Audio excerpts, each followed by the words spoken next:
వ్యాయామశాలకి సామాన్లు ఏముంటాయి చెప్పు కొనడానికి? అందరూ ఒంటి నిండా నూనె రాసుకొని బరువైన వస్తువులు మోస్తూ ఉంటారు. దాంట్లో కొనడానికి ఏముంటుంది? ఎంతకాలం నువ్వు ఇలా వ్యాయామం చేస్తుంటావన్నా? ఇప్పటికైనా చాలా ఆపొచ్చు కదా. ఎందుకు? దానివల్ల నష్టమే ఉంది. ఓ, ఆంజనేయ స్వామి భక్తులంటే అలాగే ఉంటారు. ఏమైనా ఆంజనేయ స్వామి బ్రహ్మచర్యం అంటావు. ఇలా ఉంటే బాగోదన్నా, కష్టంగా ఉంది. పైగా చూడు, నేను నీకు చెప్పిన పని చెప్పినట్టు చెయ్యి. దేవుడి విషయాల్లో నువ్వు జోకులు వేయొద్దు, అది నాకు అస్సలు నచ్చదు.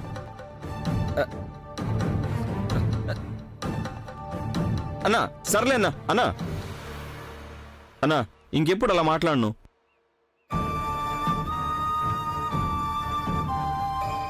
అన్నా, మన ఊరికొచ్చిన కొత్త టీచర్ అమ్మా ఇటువైపే వస్తుంది. ఓసారి అలా చూడు.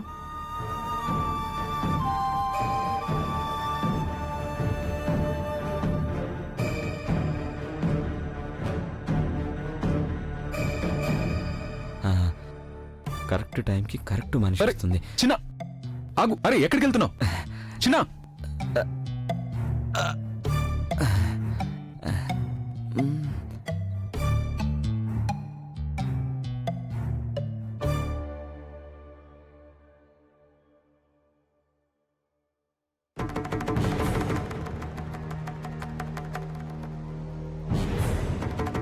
మీరు చాలా మంచి మనిషి అని ఇంతవరకు అనుకున్నాను, కానీ నేను పొరపాటు పడ్డాను అని నాకిప్పుడు పూర్తిగా అర్థమైంది.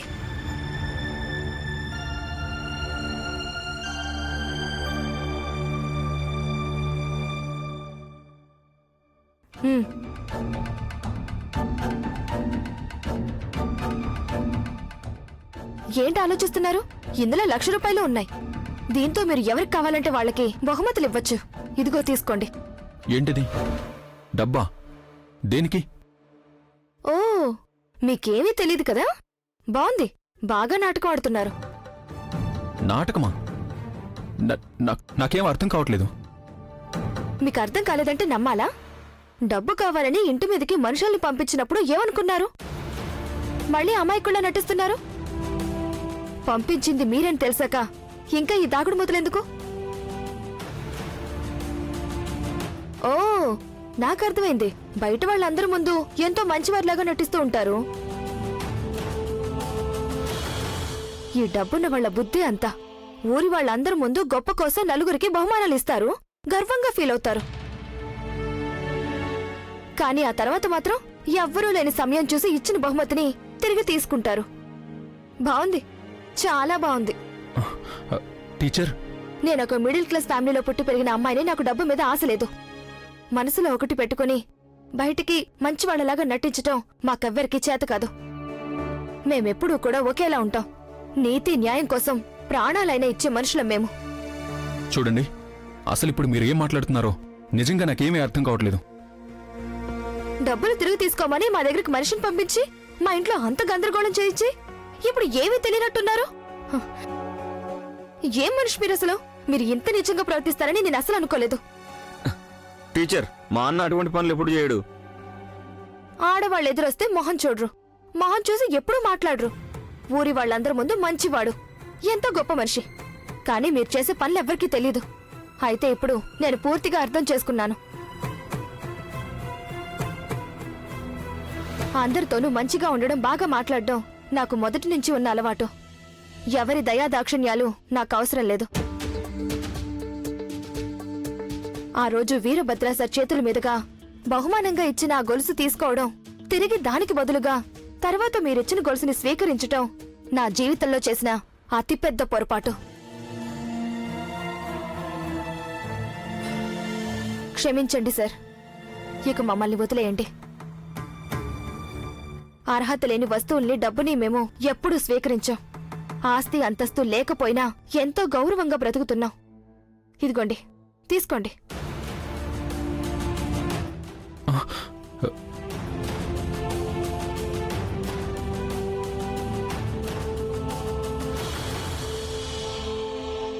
నేను మీకు డబ్బులు ఇచ్చేశాను.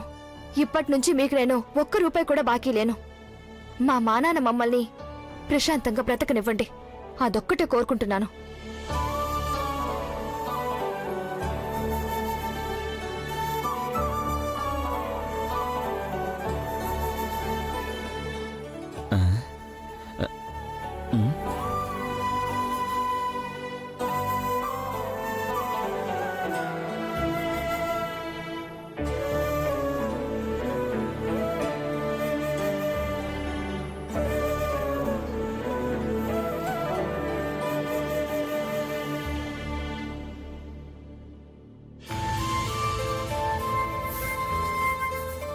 ఉమ్, హ్మ్.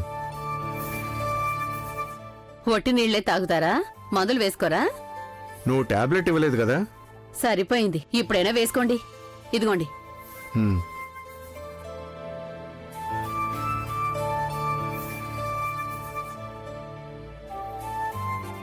మన అమ్మాయి ఎక్కడ?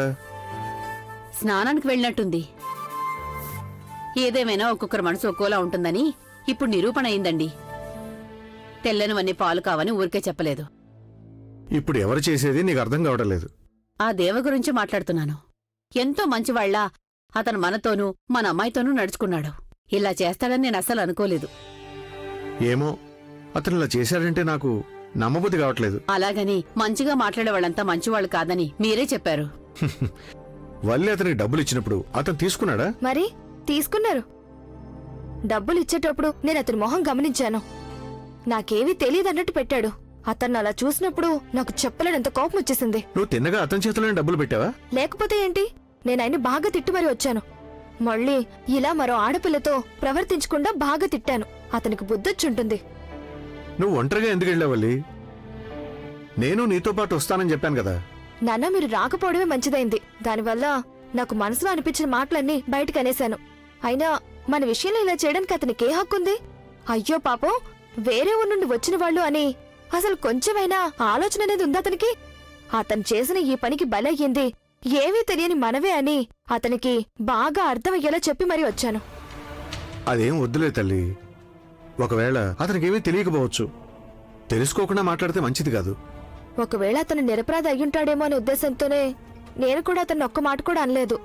కానీ ఎప్పుడైతే ఆ రౌడీ వెదవుతో అతను మాట్లాడడం చూశానో నాకు అప్పుడే అనుమానం వచ్చింది. నేను పిలుస్తున్నా ఆగకుండా పరిగెత్తి వెళ్ళిపోయినప్పుడు నాకు నమ్మకం కలిగింది ఖచ్చితంగా ఆ వ్యక్తే దీనికి కారణమని. అందుకే నేను ఏమాత్రం ఆలోచించకుండా అతన్ని తిట్టేశాను. దీని గురించి అతను మీ స్కూల్ మేనేజర్ కి కంప్లైంట్ ఇస్తాడేమో. దీనివల్ల ఏ సమస్యలు వస్తాయో నాకు భయంగా ఉందమ్మా. ఎటువంటి సమస్యలు రావులే. నేను నా టైం ప్రకారం స్కూల్కి వెళ్తాను, క్లాస్ చెప్తాను. స్కూల్లో నాకు సంబంధించిన ప్రతి పనిని నేను చేస్తున్నాను. రూల్స్ కి విరుద్ధంగా నేను ఒక్క పని కూడా చేయడం లేదు. మరి నాకెందుకు శిక్ష వేస్తాను? నువ్వు గనక ఇలాగే ప్రవర్తిస్తూ ఉంటే పెళ్లి చేసుకోవాలనే ఆలోచన ఎప్పుడొస్తుంది చెప్పు? నువ్వు పొగరుగా మాట్లాడుతున్నావని అందరూ అనుకోరు? అనుకోని. మన ఇంటి ముందుకే బోట్ వచ్చి ఆగినట్టుంది. ఈ టైంలో ఎవరై ఉంటారు? ఎవరైతే ఏంటి, మనకెందుకు భయం? మళ్ళీ అతను రావడానికి కారణమైతే ఏమీ లేదు కదా. నేను వెళ్ళి చూస్తాను. వల్లి వద్దమ్మా.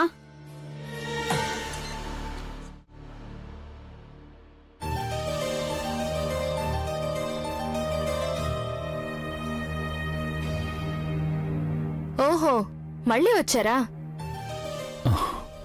అడిగినంత డబ్బు ఇచ్చాను కదా, ఏంటి ఇంకా ఏమైనా తగ్గిందా? అయ్యో అది కాదు. మరి మళ్ళీ ఇక్కడికి ఎందుకు వచ్చారు? ఇంకా ఏమైనా కావాలా? మీరిచ్చిన డబ్బు తీసుకున్నాను, చెప్పిందంతా నేను విన్నాను కూడా. కానీ అదంతా దేనికోసం చెప్పారో అర్థం కాలేదు. ఓహో, మీరు చాలా బాగా నటిస్తున్నారే. అసలేమీ తెలియనట్టు బాగా యాక్ట్ చేస్తున్నారు. నిజంగానే నాకేం అర్థం కాలేదు. అందుకే నేను ఈ టైంలో ఇక్కడ దాకా వచ్చాను. ఇది దేనికి? మేం మీకేమైనా పిచ్చివాళ్లలా కనిపిస్తున్నావా? మీరాడే ఈ నాటకాలు మాకు కూడా అర్థమవుతున్నాయి. చెయ్యాల్సిందంతా చేసిన తర్వాత ఏమీ తెలియనట్టు నటించటం బాగుంది. అసలు నేనేం చేశానో చెప్పండి. హారతిచ్చినందుకు బహుమానంగా ఒక తండ్రి బంగారు గొలుసిచ్చారు. దాని తర్వాత కొడుకొచ్చి దానికి బదులుగా వేరే గొలుసిచ్చి వెళ్తాడు. ఆ గొలుసు వద్దు వద్దు అని ఎన్నోసార్లు చెప్పి చూశాను, వినలేదు. గొలుసు తీసుకోవాల్సిందే అన్నారు. తర్వాత ఇంటి మీదకి మనిషిని పంపించారు. ఆ గొలుసుకి డబ్బు చెల్లించమని అడిగారు. ఇంత చేసిన తర్వాత కూడా తెలియనట్టున్నారు. నేను డబ్బు కావాలని మనిషిని పంపించానా? అయితే తెలియని వ్యక్తితో మీరు అంతసేపు ఎందుకు మాట్లాడారు? సార్, మా పాటికి మేం బతుకుతున్నాం. గౌరవంగా బతుకుతున్న కుటుంబం మాది. ఒక రౌడీ విధవ ఇంటికొచ్చి బెదిరించి వెళ్లాడంటే, డబ్బు బాకీ ఉన్నారు మర్యాదగా తీర్చండి అన్నాడంటే మాకు చాలా అవమానంగా అనిపించింది. పైగా పెళ్లి కావలసిన ఆడపిల్ల ఉన్న ఇల్లు సరిది. ఇంటి మీదకిలా రౌడీలొచ్చి గొడవ చేసి వెళితే అది మాకెంత కష్టంగా ఉంటుందో ఆలోచించండి. దయచేసి మీరు మమ్మల్ని వదిలేయండి సార్. మీ విషయంలో అసలు మేము ఏమాత్రం తలదూర్చాం. దయచేసి మమ్మల్ని వదిలేయండి. నేను డబ్బు కావాలని ఎవరిని ఇక్కడికి పంపించలేదు. కానీ దేవా సార్ పంపిస్తేనే నేను వచ్చానని రౌడీ చెప్పాడు. ఎవరది? అతను మీకు బాగా తెలిసిన వ్యక్తి. ఈ రోజు ఉదయం మీరు అతనితో కలిసి రోడ్డు మీద చనువుగా మాట్లాడడం నేను చూశాను. నేను అతనితో మాట్లాడానా? అవును, అది కూడా రోడ్డు మీద. అతను మాట్లాడి వెళ్ళాక నేను మిమ్మల్ని పిలిచాను కూడా. మీరు రాకుండా పరిగెత్తారు.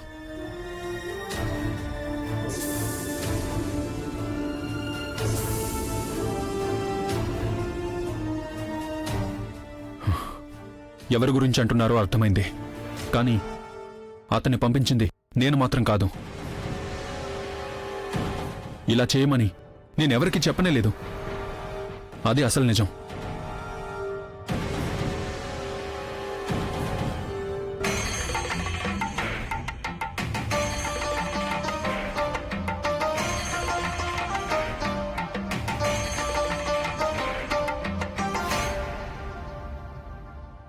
ఆ అమ్మాయి మనం అనుకున్నంత అమాయకురాలు కాదు.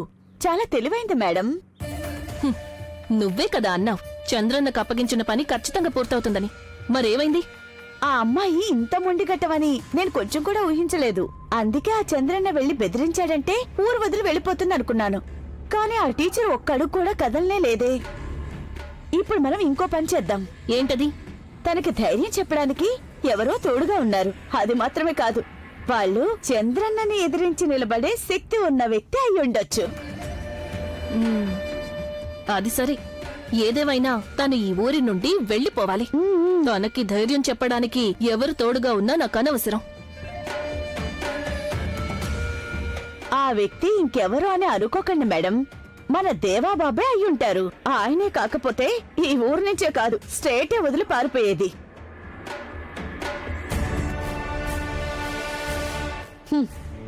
ఇది ఖచ్చితంగా దేవాబాబు తోడుగా ఉన్నారన్న ధైర్యం వల్లే.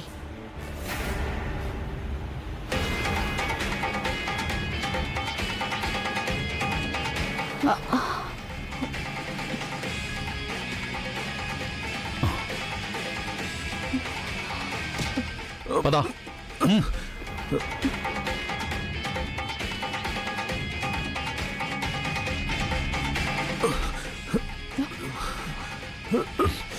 పదరా.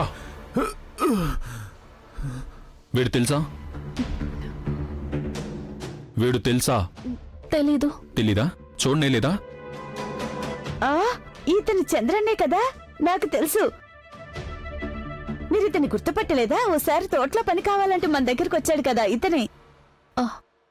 ఆ చూసినట్టే అనిపిస్తోంది. ఇంతకీ విషయం ఏంటి? మీరే కదా ఇతన్ని ఆ టీచర్ ఇంటికి పంపించారు. ఏ టీచర్ ఇంటికి? అదే మన స్కూల్కి కొత్తగా ఒక టీచర్ వచ్చారుగా, ఆ టీచర్ వాళ్ళ ఇంటికి. ఎవరు? వల్లి టీచర్ ఇంటికా? ఆ, అక్కడికెళ్ళి వీడు చాలా దారుణంగా ప్రవర్తించాడు. డబ్బు కావాలని చెప్పి. మీరే కదా వీడిని పంపించారు. అయ్యో, మేమతను నా ఇంటికి పంపలేదు. టైలరింగ్ షాప్ దగ్గరలో వల్లి అనే అమ్మాయి వాళ్ళ ఇల్లుంది. ఆవిడ కూడా అందరు వల్లి టీచర్ అనే పిలుస్తారు. ఎవరో పెళ్లికి వెళ్ళాలి గంగా అంటూ తను నా గొలుసు అడిగి తీసుకుంది. చాలా రోజులైంది. నేను ఎన్నిసార్లు అడిగినా అసలు తిరిగి ఇవ్వడం లేదు. 4 తులాల బంగారు గొలుసు కదా, నేను ఎలా వదిలేసుకుంటాను చెప్పండి. అందుకే ఆ గొలుసు తీసుకురమ్మని నేను చంద్రన్న అక్కడికి పంపాను. చంద్రన్నకి ఏదైనా పని అప్పగిచ్చామంటే తను తప్పకుండా సాధించుకొని వస్తాడు. అదేంటి? అర్చన గొలుసు అడిగి తీసుకురమ్మని చెప్పిందని చంద్రన్న చెప్పాడు. అదేంటంటే డబ్బైనా గొలుసైనా తీసుకొచ్చిస్తాడు కదా. ఆ గొలుసు అర్చన మేడం గొలుసు అని నేను చెప్పాను.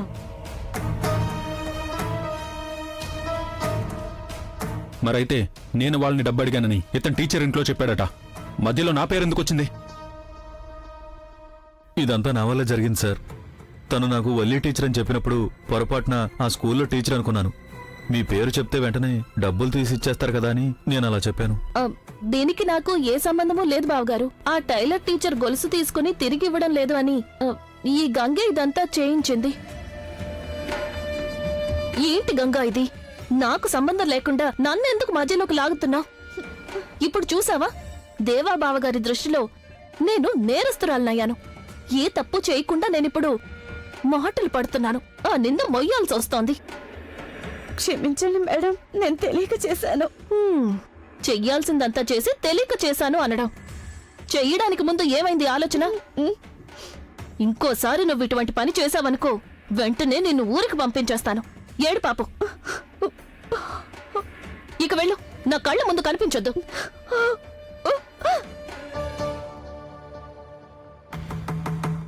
ఆ, ఒకవేళ మీకు కావాలంటే గంగ చేసిన దానికి నేను ఆ టీచర్కి క్షమాపణ చెప్తాను. అదేం వద్దులే. వీడి చేత నేను కాళ్ళు పట్టిస్తాను. ఇంకోసారి ఇలా చేస్తే మర్యాదగా ఉండదని గంగతో చెప్పు. ఆడదయ్యుండి ఇలా చేయడం ఏం సరికాదు. నువ్వే తనకు అర్థమయ్యేలా నచ్చ చెప్పు. పదా.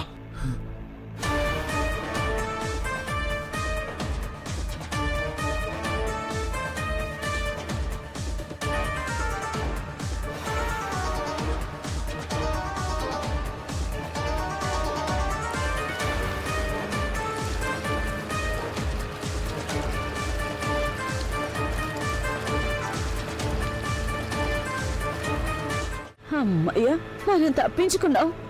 ఉన్నట్టుండి నువ్వు వల్లిన కట్టు కథ వల్ల తప్పించుకున్నావు. ఇంతకీ ఆ టీచర్ కదేంటి? చంద్రన్ అన్ని చెప్పేశాడు కాబట్టి దేవా గారి ముందు ఈ కథ చెప్పాను. చంద్రన్నని తీసుకుని దేవా బావగారు ఆ టీచర్ ఇంటికి బయలుదేరి వెళ్లారు. అక్కడికి వెళ్ళాక చంద్రన్న నిజం అది కాదు ఇది అని చెప్తే, అయ్యో లేదు లేదు అర్చన మేడం, ముందే మన పేరు బయటికి రాకూడదని నేను చెప్పాను కదా. ఇక మిగతా కథంతా నేను నడిపించుకుంటానులేండి. "ఉమ్, సరే పద."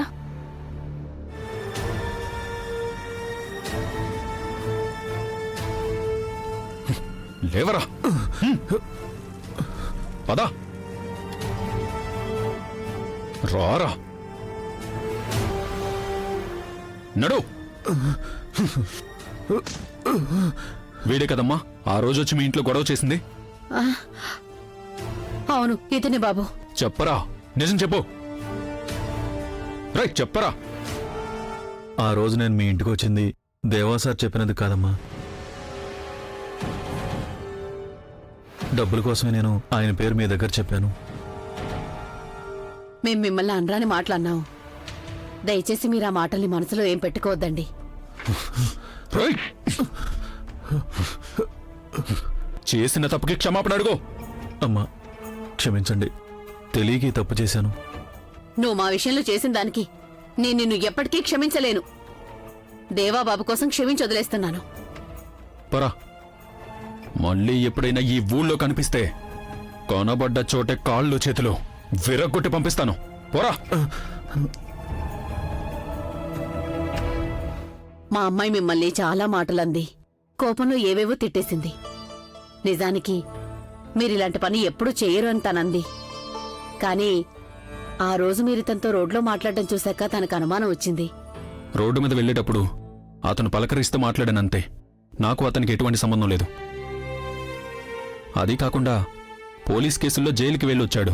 అలాంటి వ్యక్తితో నాకేం సంబంధం ఉంటుంది? ఆ రోజు మా అమ్మాయి మిమ్మల్ని పిలిచినప్పుడు మీరు ఆగకుండా అక్కడి నుంచి పరిగెత్తారని చెప్పింది. అందుకే మీరు తప్పు చేశారేమో అనుకుంది. ఆ రోజు నేను పరిగెత్తిన మాట నిజమే, కానీ దానికి కారణం ఇది కాదు. ఆంజనేయ భక్తుడైన నేను ఒక ఆడపిల్లతో రోడ్డు మీద మాట్లాడడం అనేది ఎవరైనా చూస్తే ఏమనుకుంటారు? అందుకే నేను అలా పరిగెత్తాను. టీచర్ నా దగ్గరకొచ్చి చేతిలో డబ్బు పెట్టి ఏదేదో మాట్లాడినప్పుడు నాకేం అర్థం కాలేదు. వేరే వాళ్ళ మనసు బాధ పెట్టే పనులు నేను ఇంతవరకు ఎప్పుడూ చేయలేదమ్మా. తను కాస్త కఠినంగా మాట్లాడుండొచ్చు, కానీ అది తన స్వభావం కాదు. ఏదైనా తనకి తప్పనిపించిందంటే దాన్ని ఖండించకుండా ఉండలేదు. మిమ్మల్ని తను చాలా మాటలంది కదా, తనకి బదులు నేను క్షమాపణ చెబుతున్నాను. అయ్యో, మీరు నాకు క్షమాపణ చెప్పడం ఏంటి? అదేం వద్దు, ఆ అవసరమే లేదు. ఏదేమైనా నిజం తెలుసుకోకుండా మిమ్మల్ని చాలా మాటలన్నాం. సరే, టీచర్ వచ్చిన తర్వాత తనకి నేను నిరపరాధినని ఒక్క మాట చెప్పండి చాలు. అంతకంటే నాకేం అక్కర్లేదు. ప్రతి ఒక్కరికి మంచి జరగాలని నేనెప్పుడూ కోరుకుంటాను. ఇందులో నా తప్పు లేదని చెప్పండి చాలు. వాళ్ళిద్దరికి నేను చెప్తాను బాబు, మీరొచ్చి కూర్చోండి, నేను టీ తీసుకొస్తాను. అయ్యో వద్దమ్మా, నేను వెళ్తాను.